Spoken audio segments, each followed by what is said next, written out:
It's vlog 151. Hey everybody, it's me, Jaime, the shut-in cartoonist musician.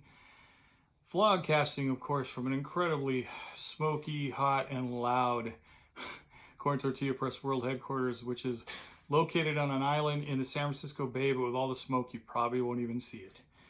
Going to talk about a few things today. I'm going to try to make it fast. They're all kind of quick things except the last one. It's probably three things.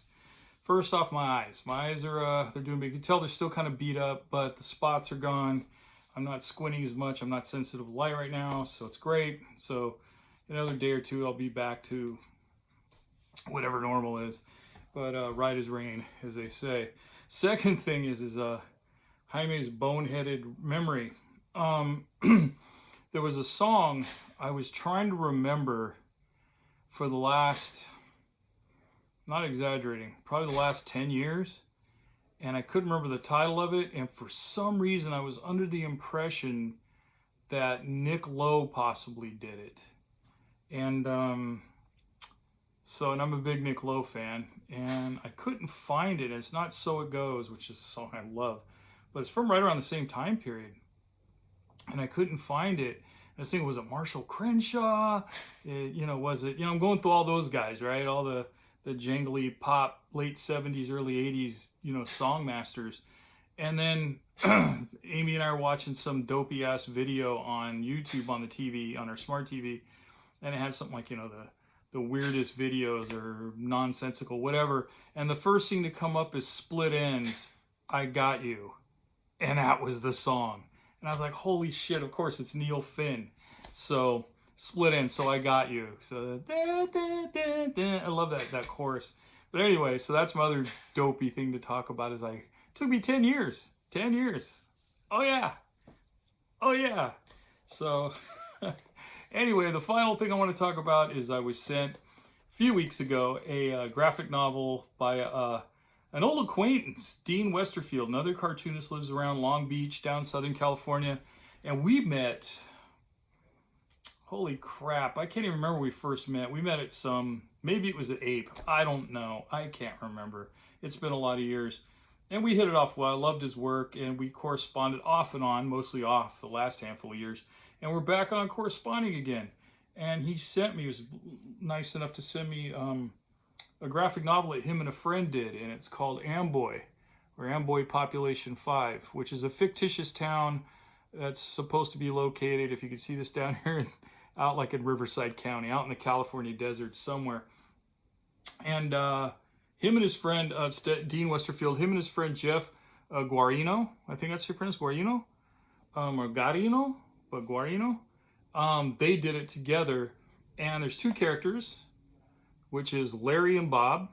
And Dean wrote Larry. They both wrote the characters separately. Dean wrote Larry and Jeff wrote Bob. And it takes place, like I said, out in a California desert town, small town, obviously, population 5.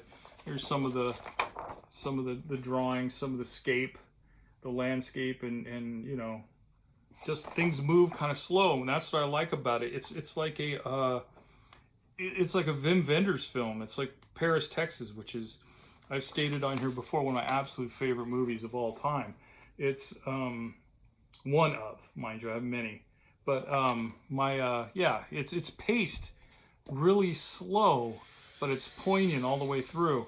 And like Paris, Texas, all we're missing is the Rycooter soundtrack, and Harry Dean Stanton playing one of them. And like I said, it takes place, there's those guys, they live in a population that says 5, but I think there's 4. Maybe if you count the dog, there's a dog in there too. And Larry runs the convenience store, which is kind of like the hub of the community. And, coffee, gas, all that stuff, like you've seen all over the country. And then across the street is Bob and his wife live there. I'm not going to say what goes on between them because that's more of the crux of part of the story. But anyway, Amboy, I highly recommend it. Dean Westerfield, Jeff Guarino, I hope I'm pronouncing it right. Their information's right here. So I'll hold it up there for a minute so you can get a hold of Dean. I suggest the middle one, possibly, I guess, the email.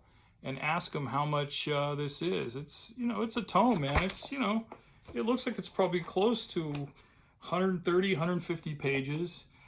Black and white color cover.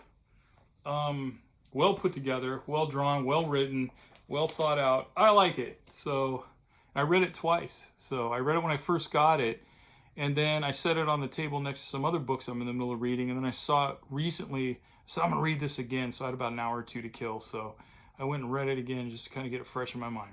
So there you have it. And that's pretty much it for me today. That's 5.5 minutes you're not getting back. So if you have to go out, and I really recommend not going out. I'm looking out my window now, and it's just horrible out there. I mean, the sun has been this orangey yellow hue, like cast this pall color over everything. And if I had $1 for every one of my friends, acquaintances, and strangers that I'm friends with on Facebook and Instagram that have been taking pictures of the sun through the sky, that all live around Northern California, or live in California, man, I could buy a couple of California houses. It's becoming redundant. But I'm not knocking your guys' photography. It's just that everybody's taking a picture of the same fucking thing. And it's just, it is eerie. It's creepy.